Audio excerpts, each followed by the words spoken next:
आदाब, मैं मोहम्मद अनस आज मौजूद हूँ मेरठ में, जहाँ आज असदुद्दीन अवैसी की सभा होने वाली है।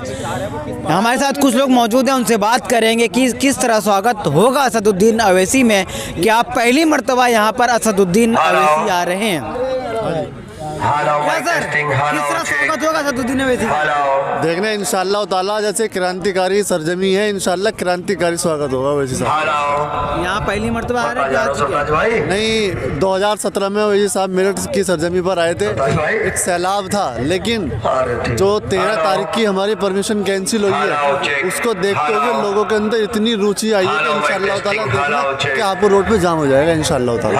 उनके साथ जी, युवा उनके साथ है, युवा भी उनके साथ है, बुजुर्ग भी उनके साथ है। और बता रहे हैं कि युवा जो है सपा के साथ है। नहीं नहीं नहीं, कौन कह रहा? देखो अभी तुम देखना आधे घंटे के बाद कि कितने युवा और कितने बुजुर्ग यहाँ होंगे। महिलाएं पूरी तरीके से हमारे साथ। भीड़ कितनी होगी? भीड़ अभी कुछ नहीं कह सकते, क्योंकि ये सिर्फ मोहब्बत है ओवैसी साहब की। पता ना कितनी हो जाए, ये बता ही नहीं सकते। बहुत लोग करते हैं, लेकिन वोट में तब्दील नहीं होता। वो जमाना जा चुका है। आपने बिहार देखा, बिहार के बाद ये उत्तर प्रदेश है। मैं कह रहा हूँ, आपने बिहार देखा, बिहार के बाद अब ये उत्तर प्रदेश है। और इंशाअल्लाह ताला यहाँ की जनता अपनी कायद को वोट देने के लिए और अपने परचम को वोट देने के लिए बंगाल की तरह।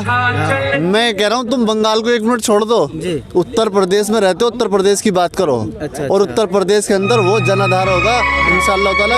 जितने भी सेकुलर, ये फर्जी सेकुलर लोग हैं, सबकी नींदें खराब हो जाएंगी इंशाअल्लाह। ठीक है, क्या यहाँ जनाधार होने वाला है असदुद्दीन अवैसी का? बिल्कुल। क्या रहेगा प्रभाव पड़ने वाला? क्या बिल्कुल प्रभाव पड़ेगा। जो पहले दौर थे ना, उस टाइम जो है ना, किसी को कुछ पता नहीं था। जितने मुसलमानों को बहकाया जाता है। 2017 में क्यों नकार दिए थे किसे? MIM पार्टी को? वो टाइम कुछ और था, आज दौर कुछ और है। क्या दौर, क्या किस बात आज क्यों ला रहे हो? 2022 में जब इलेक्शन होगा, अब तब देखना, तब पता चलेगा। वही पूछ रहा हूँ, क्यों लाना पहले हमारी मजबूरी थी। हमारे सामने कोई हमारा लीडर नहीं था, हमारा कोई कायद नहीं था, नेबर नहीं था। कौन? आजम खान थे। तो आजम खान समाजवादी पार्टी थी। अब कहाँ है आजम खान? समाजवादी पार्टी जब जिसके आजम खान थे, जिसके ऊपर मुसलमानों ने समाजवादी को वोट दिया, जब वो जी के नहीं, समाजवादी उन्हीं की नहीं रही।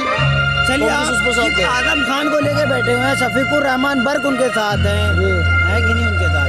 तो कोर्ट है उनके मामला अलग है। हसन भी है, उनका मामला उनके साथ में लगेगा। हम जो है इस टाइम जो के साथ सपा ने हसन भी दिया हुआ है, शफीकुर रहमान बर्क को भी दिया हुआ है जी, है ना? वो तो है सपा में जी। क्यों ना? हाँ, तो कोई बात नहीं, उन्होंने दो। हम जो अपने लीडर के साथ है, उसी के साथ में बस। सपा के साथ क्यों जी? सपा के साथ क्यों नहीं? जब हमारे पास कोई लीडर नहीं था, अब हमारा कायद आ चुका है। हमारे बड़े सपा के साथ, कांग्रेस के साथ और BSP के साथ थे, जब हमारे पास कोई ऑप्शन नहीं था।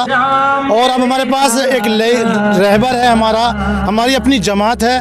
तो हम अब सब पीछे छोड़ के अपनी जमात के साथ देंगे, अपनी मजलिस का साथ देंगे, अपने शेर का साथ देंगे। और अपने शेर को इंशाअल्लाह मायूस नहीं करेगी ये सरजमीन मेरठ की। और आज इंशाअल्लाह एक ऐसा इनकलाब आएगा मेरठ की सरजमीन से, जो पूरा हिंदुस्तान देखेगा। ओवैसी साहब जब गरजेंगे आकर यहाँ पर मेरठ से, अपोजिटों को और अपने मुखालिफों को ललकार लगाएंगे और अब जो सच्चाई है उसको बयान करेंगे, सबकी आंखें खोल कर रख देंगे इंशाअल्लाह। आज इंशाअल्लाह। अवैसी साहब कहते हैं, मैं अतीक की भाषा में बोलूँगा। जी, अतीक की भाषा में बोलूँगा। अतीक की भाषा में जैसा कोई बोलेगा आगे से, उसको ऐसा ही जवाब दिया जाएगा। अब अगर जी, जैसा कोई, हम अब ये दौर नहीं है कि इस पर थप्पड़ कर दिया, इस पर मार दिया। अब नहीं, अगर थप्पड़ एक लगेगा, दूसरे गाल पे हम भी थप्पड़ मारेंगे। गांधी जी की बात गलत साबित करना है। जी, नहीं, गांधी जी कहते थे एक थप्पड़ कोई मारे, दूसरा थप्पड़ गाल इधर रख कर दो। मेरी बात सुने आप कितने सवाल आपने किए हैं, इनका जवाब मेरे पास है। हमने सपा को चुना, 4 दफ़ा हमने उनका मुख्यमंत्री बनाया। हमने बसपा को चुना, उनका हमने 4 दफ़े मुख्यमंत्री बनाया। हमें क्या मिला? मुसलमानों की मऊ लिंचिंग, NRC का मुद्दा, ट्रिपल तलाक, हमारे जो मजहबी है उसमें भी इंटरफेयर किया गया। आप कह रहे हो कि समाजवादी और बसपा के इतने MP और विधायक हैं, आप मुझे बता दीजिए। आप प्रेस वाले हो, न्यूज़ वाले हो, सोशल मीडिया पे जितनी भी आप ये वीडियो वीडियो देखते हो, कोई ऐसा एक बंदा है पार्लियामेंट के अंदर जो मुस्लिम कौम की आवाज़ को बुलंद कर सके? आप मुझे बता दीजिए। हाँ ठीक है, हम समाजवादी के साथ थे, पर जब तक वो हमारी आवाज़ बनते थे। हमें ये भ्रम था कि आवाज़ वे है, पर आवाज़ नहीं थे, वे हमारी वोटों का इस्तेमाल करते थे। और जितनी ये सेकुलर पार्टी है, उन्होंने मुसलमानों को उलझाने का काम किया। मुझे एक चीज़ बता दीजिए, किसमें वे कामयाब है? किस चीज़ में? आरक्षण की बात करते थे अखिलेश यादव, क्या आरक्षण दिया हमें? क्या हमारी हिस्सेदारी नहीं है इस देश में? कब तक हम दरिये बिछाते रहेंगे? कब तक हम वोट देते रहेंगे? और कहते हैं कि ओवैसी साहब काम बिगाड़ते हैं % है। और जाट कितने हैं जो लोक दल के 2 सीट पे इलेक्शन लड़ते आ रहे? नहीं, जो ये अजीत साहब के लड़के हैं 2 सीट पे चुनाव लड़ते आए हैं अक्सर, आज उन्हें गठबंधन में 36 सीट दे चुके हैं। क्या आंदोलन में मुसलमान नहीं था? क्या आंदोलन की ये किसानों का मुद्दा ओवैसी साहब ने नहीं उठाया था? ऐसा कौन सा डर है अखिलेश यादव को जो मुसलमानों को गठबंधन में लेने के तैयार नहीं है? आरएलडी जो जैन चौधरी की बात की है, इनको गठबंधन में ले ले, क्योंकि उनको पता है कि वो उनके साथ एक साथ है। तो क्या मुसलमान साथ नहीं है? 20% मुसलमान। आपने अभी कहा कि मुसलमान समाजवादी को वोट देता आया है, अपना नेता मानता है। नहीं, अब नहीं है। कैसे कह रहे हो आप इस चीज को? अखिलेश यादव किस तरह कह रहे हैं कि मेरी बात आप सुनिए। एक वोटर है हम जी। आजम खां जैसे बंदे के लिए, जिसके लिए मुख्यमंत्री बनते थे, जिसका नाम सामने लेके ये वोटें हासिल करते थे मुसलमानों की, आज उन आजम खां का हाल देखा है आप लोगों ने? हमसे ज़्यादा तो आप बेहतर जानते हो। क्या उनके लिए आवाज़ उठाने के लिए भी तैयार नहीं है वे? वो कह रहे हैं हमारी सत्ता आने दो, उनको बाहर निकाल। सत्ता का क्या मतलब है? घोटाले तो अखिलेश यादव ने भी किए होंगे ना भाई। उनकी जिम्मेदारी बनती है, एक सदर है टीम का, तो पकड़ तो उसकी होनी चाहिए। सारा ब्लेम तुम आजम खां पे डाल दोगे? आजम खां की इतनी गलती थी ना कि उन्होंने मुस्लिम को जौहर यूनिवर्सिटी बना के दिखा दी और ये कह दिया कि आने वाली नस्लों के लिए तुम्हें मैंने रास्ता दे दिया, कलम दे दी। तो ये सेकुलर पार्टी चाहती नहीं है। ये चाहती है कि ये हमेशा इसी तरीके से बढ़ते रहे मसला, ये उलझते रहे, वोट इनकी हासिल करते रहे। अगर ये एजुकेशन इन्हें मिल गई तो ये तो बस फिर हिस्सेदारी मांगने लगेंगे। यही तो बैरिस्टर असदुद्दीन ओवैसी साहब कहते हैं। उनका कहना क्या है?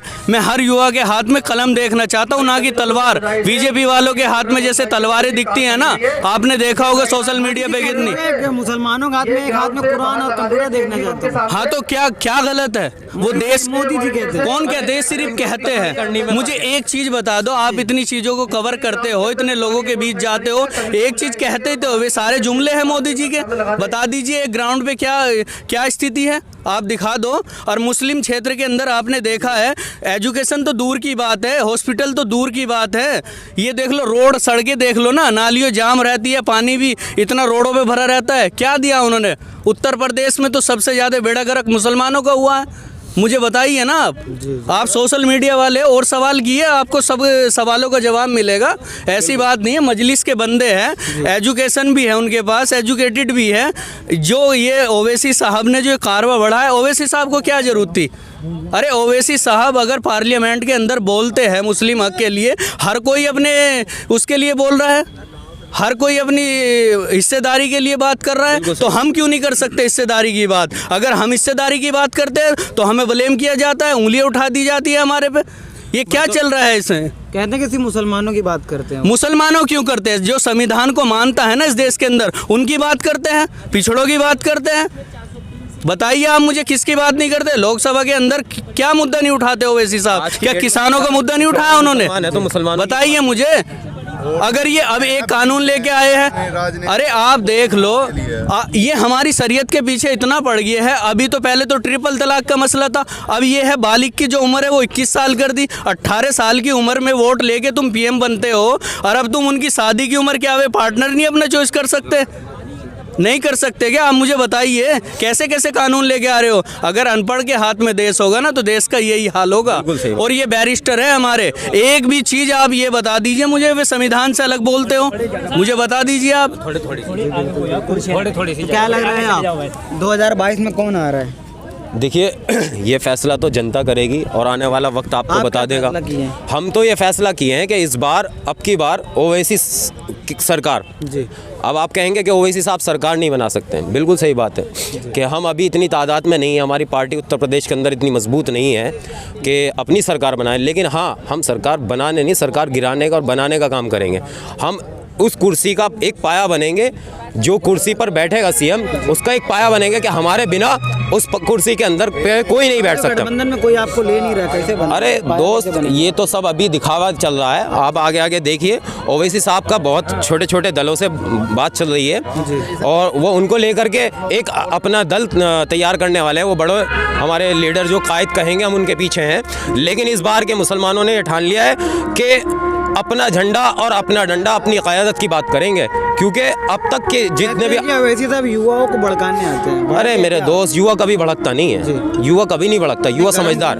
अरे गरम होता है लेकिन जहाँ गरम होना चाहिए वहाँ पता होता है। अच्छा।